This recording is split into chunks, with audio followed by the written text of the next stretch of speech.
Most of us who do a lot of flying know mechanical problems can delay our flights, and Fairchild Air Force Base is no exception. Yesterday, a tanker bound for Kyrgyzstan lost some of its steering capabilities just before takeoff, grounding passengers for the night, including KXLY4's Jeff Humphrey. Jeff shows us what happened and his high hopes for starting his trip with Fairchild today. Well, late Tuesday afternoon, we got a first-hand look at some of the difficulties that Fairchild faces as it tries to keep these aging fleet of aircraft flying. Just before we were about to take off, our captain noticed he was having trouble steering our front landing gear.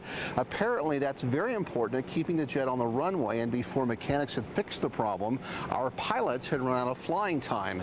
That kind of stuff happens to planes built 50 years ago, and it underscores the need for new tankers.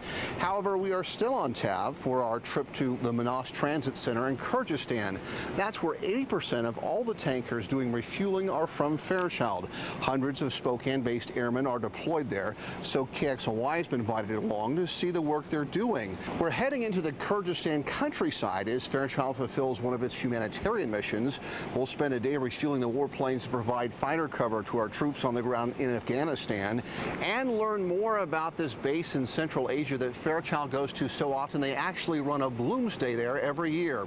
Look for our next report from Mendenhall, England. That is the halfway point between Spokane and Kyrgyzstan, coming up on KXLY later on this week. Reporting at Fairchild, I'm Jeff Humphrey.